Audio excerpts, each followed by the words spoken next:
It's Paul's Picks with Paul Carey and David Schellenberg. Hello, Paul. Hey, Dave. What's on the table today? More wine. That's pretty much what we've found the internet doesn't have enough of, is wine. You know, when you find something you like, you stick with it. Yes, that's true. So, there's enough whining on the internet, but not enough actual wine. Yeah, so let's reverse that. Let's tip the scale, shall we? Excellent. So there's a theme today. There's multiple themes today. The one we're going to first talk about is that these three wines that we're going to try are all from the same company. Okay. They're all from the same region. Excellent. And they're all priced the same. How do you like that? How do you like that? That's the trifecta. Excellent. So we've got a Pinot Noir. Well, first of all, the company that the wines are coming from are Bread and Butter. Okay. All right. Good name for a company. Love it. Easy to remember. Yep. Fun. Yep. They're from a region in California called the Napa Valley. Classic region for wine production. One of my favorites, again, arguably, I think one of the best producing regions in California, my opinion, my humblest of opinions. What we're going to do today is we're going to try their Pinot Noir, which is usually a little bit on the lighter side. Okay. Okay. And then we're going to dive right in, literally, into a Merlot. Okay. Now, don't be scared, people. Merlot's not bad. In fact, this one's going to be quite good, I'm guessing. Right. And then finally, we're going to go with the king of cabs, the Cabernet Sauvignon. Cabernet Sauvignon. So, same company made them all. Yep. The same price for all of them. Yep. It's the same region, but three different grapes. Yes. Now, before we get into it, because you look thirsty. Yes. You're always. I know I'm fading away. You're fading away here. So quickly, Napa Valley has been known and is known to produce not only excellent quality wines, but also quite expensive wines. That's very true. Okay. Yeah, whenever you see that, you assume it's from Napa. It's going to be 40, 50, 60 bucks. We're looking at wines like Farniente, Opus One, et cetera, et cetera, et cetera. You're looking at $300, $400, $500, $600 a bottle. Okay. Okay. I was thinking 50, 60, not 600. 50, 60 is a starting point usually. Oh, great. That's about the average. So at these at $20, what our job today, if you choose, we're going to judge these. Do they meet the criteria of what these grapes should be? That's our job today. All so let's dive right into grapes. the Pinot. Yes, finally. There's nothing like the long preamble before the drink. It's build-up, Dave. Yeah. You got to get everybody into it here. Because we've all been to so many wine tasting events where you can't taste anything until somebody tells you the history of Napa Valley. That could be 2 hours long in some cases. Okay, so this first one is a Pinot Noir. So Pinot Noir, when you look at it, it's a very thin-skinned grape, one of the thinnest skinned red grapes that are out there. Oh, no, that's fine. Okay, good. The only thing is, not much color gets extracted from it. So when you're looking at Pinot, like I'm doing right now, you'll see it. You can usually see right through the glass, and I can right here. I can actually read these little notes we have here. Yeah. That's atypical for a Pinot Noir. Okay. Now, what the vintner has to do is A, has to ripen the grape properly. B, it's susceptible to all kinds of diseases and stuff. So it's a real pain in the, I'm going to say it's a pain in the ass grape to grow. Okay. Right. But when you do it right, it can produce an elegant wine. So. And there does seem to be a lot of Pinot Noirs out there, so it can't be that complicated. People enjoy their Pinot, and usually it comes from cooler climates. Now, when people see California, surfboards, beards, hot weather, let's have a good time. But in Napa, there's actually a cool climate effect area. Okay. So it's affected by the coastal mountain range. It's also affected by the sea. So there's a constant kind of interchange, a cooling effect that happens over the vineyards, which is perfect for planting Pinot Noir. Now this on the nose. Yeah. Oh man, I'm getting. I think because once again, this has been sitting here for a little bit. This has gotten sweeter since we first poured it. Like cherry. Yeah, we've used the word Twizzler. And it's applicable in the past for other things. So like a red licorice, and it's not quite Twizzler, but it's getting close. It's there. It's almost there. Yeah. I also get just a little bit of red currant. And there's just a hint for me of a leathery or a black licorice in the background. Very, very faint, but it's there. It's there. And I know a lot of people don't identify with this, but Pinot Noir has an earthiness quality to it, which this does have, but it's not in a bad way. Yeah, earthy in that it's early in the morning and you're taking a walk through a fresh field kind of thing, like a very fresh earthiness to it. When I actually taste it, it's very juicy. Like, juicy was the word that came to mind, and I don't even know what that juice is. There's just a lot of juice. Let's say grape juice. That'll be safe. Oh, that's fair. Once again, I'm overthinking this entirely. Yes. That's another thing with this line of wines. They don't want you to overthink. Okay, that's one of their policies. Now, something that's interesting here, and I don't know if you picked up on this, but the acidity in this, mouth-watering after you swallow. You're right, yeah. The acidity is, and that's what you want in a Pinot Noir. If you're going to produce an elegant Pinot Noir, the acidity has to be present because it's known to be an acidic grape. Yeah. Okay? This has that. We talked about a little bit earlier, I think sour cherry is in here for me anyway on the palate for the finish because of that. Because of that acidity, I get a little bit of a sort of a sour cherry to it. And the Twizzler. I'll have to taste again. See if I get the sour on them. The Twizzler is definitely there. Yep. Yeah, that red licorice sort of taste, which is cherry but very sweet cherry. Now, when I'm tasting something like this, I'm giving this 2 thumbs up because it's a textbook Pinot Noir, flawless, 1995. Good luck finding a Pinot of this quality for $20. I'm tasting this. All I can envision is a piece of heirloom tomato with some buffalo mozzarella and just a little bit of basil and extra virgin olive oil on it. Fantastic. That's it. That's all I want. That's your appetizer wine. That's my lunch and my dinner. And maybe 3 or 4 bottles of this. Excellent. Just to fill up, you know. Just to fill up. Just to fill up. Exactly. It helps you through the day. And up next is a Merlot. So Merlot. Merlot. Oh, gee. Okay. Yeah, Merlot. First of all, we'll do this quick. Merlot's taken a bad reputation, okay? Has it really? Yeah. For various reasons, movies, countries overproducing them and putting them into the system because they can produce them cheaply. Right.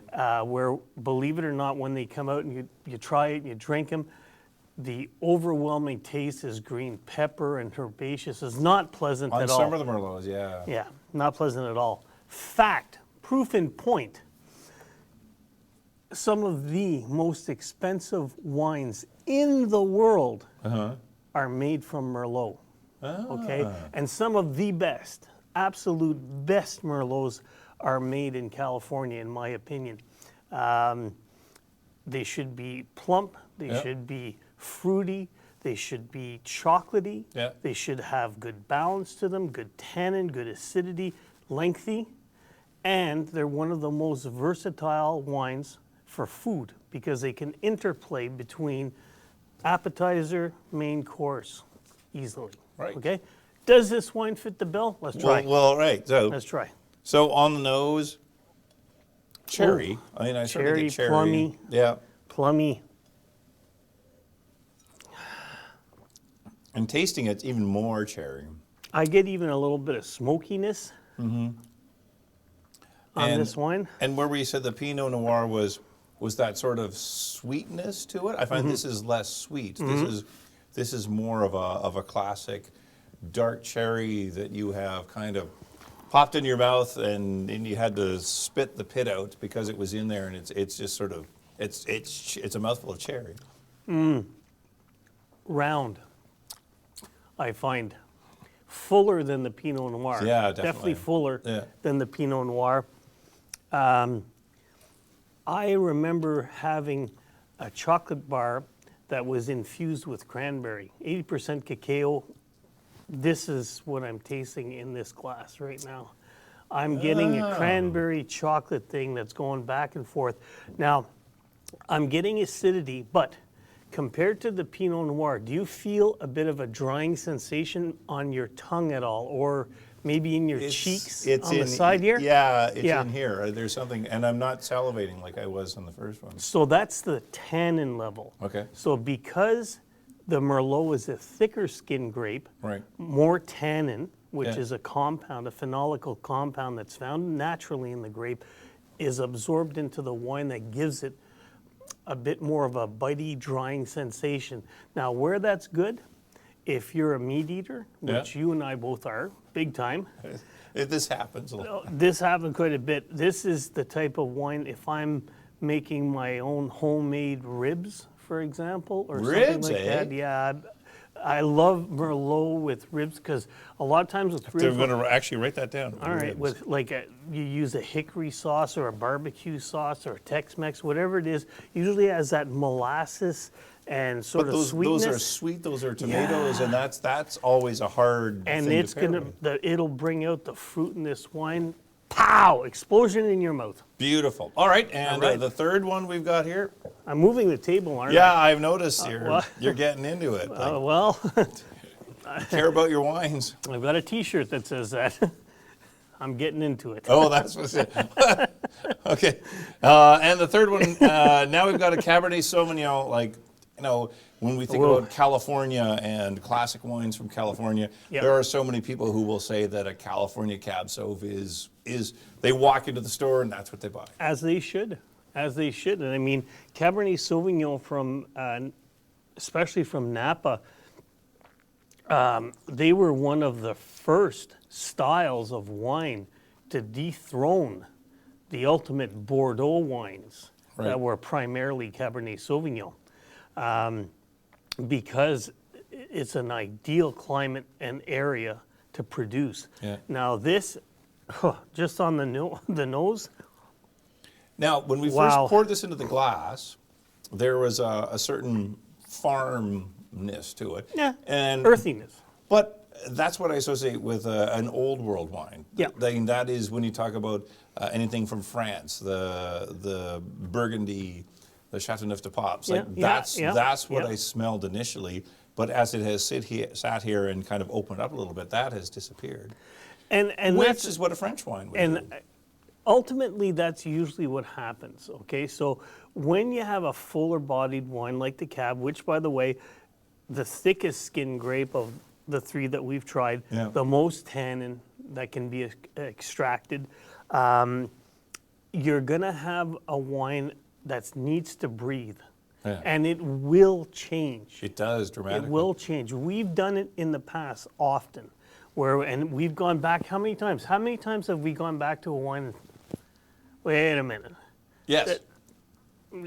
That's not the same thing that I smelled. And the funny thing is, when we do this, it's accidental. It's because we get off on a different topic and then come back to the wines a little while later, and you find that wine has changed. And you think it's maybe it's my palate, maybe it's because I've had several other things, but no, I think the wine has actually changed. Absolutely, and this wine here for me on the nose, I mean, I'm getting vanilla, I'm getting more of a jammy berry, not a sour cherry. It's more of a jammy, full, ripe or overripe kind of red berry, blackberry. Right. Toffee, Fig Newton. Fig Newton. Yeah. There's a couple of words I haven't heard in a long time. I'm dating myself here. Yeah. Fig You Newton. don't see them very often. And see that? The legs? Yeah, look at that. So legs, as we know, is a good thing. Legs is a good thing. It shows the viscosity or the thickness.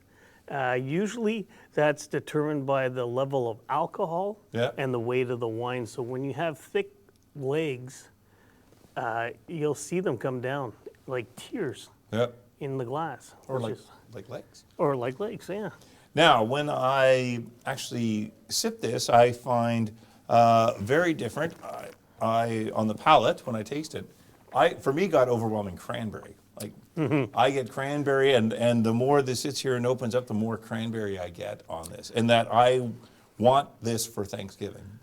Yeah, I mean, I think, in fact, I know it would be fantastic, believe it or not, with the turkey, with cranberry sauce. Right. And what I'd really like to see with this wine, where the interaction would be, I think, over the top, is with the traditional stuffing. With all that, those spices and everything, it would bring out the fruit in this wine like you wouldn't believe. Again, though, this to me is just screaming steak. Just screaming. It's a kind of more boring, whatever, but it's screaming to me steak. But what is it about the steak? Is it the meat? Is it the pepper? Is it the All of the onions, above. the garlic, and maybe Everything. the blue cheese is on top of it? The sauce that you put on it, but especially the way it's cooked. Medium rare to rare.